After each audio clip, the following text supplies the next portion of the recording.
This context of environmental justice is a very special one.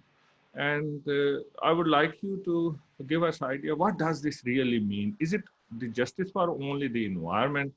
Where does the economy and people come in? And what is the role of law? And how do we bring it into the concept of sustainability? Environmental justice has, in some ways been the very origins of the environmental movement, because it arose out of a concern that there was a deep-seated inequity in how environment was valued in decisions. And so the early move towards pollution control, environmental impact assessment, involved trying to rectify an imbalance in society.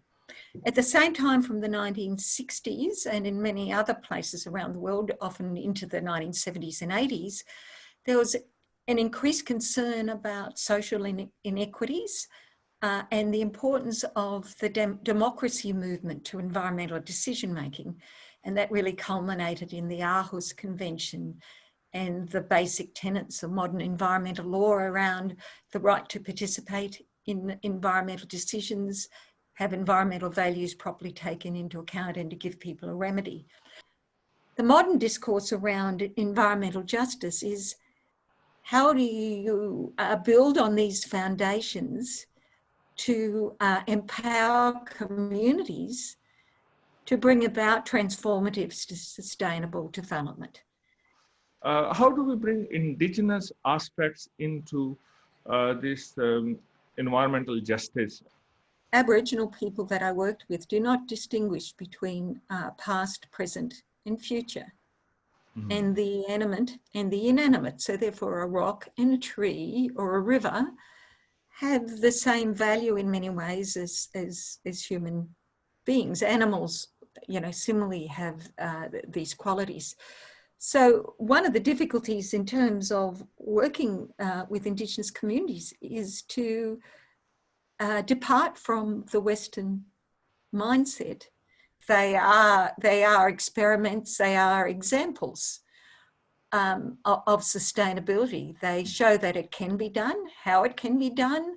We can look at the science around it. We can look at how we can embed and enable and empower communities through it. So in that way, I think Indigenous knowledge is fundamental. Now, Indigenous property rights can be very important defensively to protect Indigenous knowledge. But the Western idea and the legal idea of intellectual and cultural property rights can be useful defensively. But if we want a continuation of Indigenous knowledge as part of ecosystem services, Indigenous livelihoods, protecting Indigenous cultures, we need to understand that it's deeply embedded in that society, their institutions, customary laws, and their relationship to land, seas, and waters. What kind of scientific data is being collected, and how it helps with the big challenges for biosphere reserves as the models for sustainable development? Each country provides scientific research on the state of natural ecosystems, assess the state of biodiversity, and also works to identify the main threats and suggest ways to reduce risks for both wild natural complexes and individual species of plants and animals. In the future, based on this data, measures are planned and implemented to preserve natural ecosystems, both at the national and international level. And so I think that data obtained from the various scientific organizations are used in the preparation of various national reports that are sent to the secretariats of high-level international conventions and agreements. MAIP Institute of Zoology of the Republic of Kazakhstan provides information on current state of various species of animals, including rare and threatened species. The Institute of Zoology, being the national scientific organ for CITES in the Republic of Kazakhstan, is empowered to provide scientific information to the process of issuing permits for import and export of species of wild animals. They're parts of derivates and includes in Annex 1, 2, and 3 to the CITES Convention, which are also an invasive alien species information and control mechanisms. Biosphere Reserve not only a protected area, this is a model area for sustainable development because there is a special zone, this is transition zone for economic development in accordance with the harmonization with nature. If I'm correct, Roman, it's not just the conservation. Yes. It's the concept of sustainable development. And Exactly. that's where Donna has introduced today just sustainability, making sure everyone is engaged and there's social, environmental, and economic aspect. Biosphere reserves as models for sustainable development. Exactly. That's one of the reasons. If we can take a little bit more into your insight of this cooperation between on the Altai Biosphere Reserve, the transboundary cooperation. There must be some areas of harmony which needs because of the different laws across the boundary, or the laws are very similar already.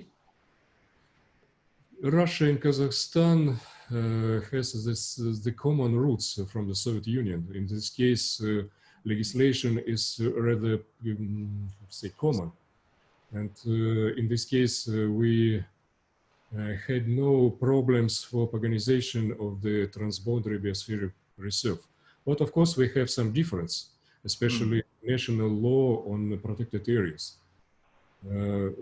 But we could avoid all of these problems and could establish a very good relationship between two national systems of protected areas in this area. But I think we should continue our studying on the comparative analysis of legislation within the states in our region, but not, of course, in our region, in whole Asia. So we have learned from Donna today the just sustainability concept, which really is to make sure the social, economic, environmental aspects come together and there is a proper recognition of the indigenous knowledge. And then Roman has given us very, very key ideas that we should be working together to collect the evidence. The scientific data is necessary. Kazakhstan is a great example where we have been working on the related ecosystems and also for the alien species, the blacklist which has been introduced by Roman. And the biosphere reserves, already 10 of them, maybe there would be 20 or more. So congratulations to Kazakhstan. It's possible only because the evidence base is there. Also, Altai Biosphere Reserve between Kazakhstan and Russia. And very good to learn that there are laws which can help harmonize these different aspects of conservation and sustainable development. And the concept of biosphere reserve is more attractive to the national government and to the local people living in those biosphere reserves because they are the models for sustainable development. Then we have also learned today concepts of payment for ecosystem services. At the same time, we also bring the IT in the times of COVID into our knowledge, information, and dissemination processes. We need to continue this work. The body of knowledge is growing, which can help educate the colleagues in their regions, in their countries.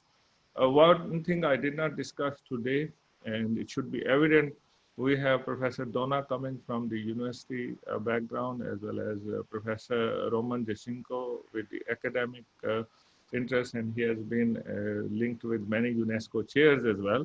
So we need to have strong academia, government, local people, and of course businesses, interaction together to work together. And also the justice system in which judges play a very important role. They are very amenable to such ideas. They learn very quickly. This came through Donna's ideas. So we thank you both for making it very clear to us the concept of environmental justice, the evidence based from the ecological biodiversity, all the way to how people work and find their livelihood. And in this whole, the global principles can play a very important role as we move forward in these difficult COVID times. There is hope there and there may be new ways for financing ecosystem services.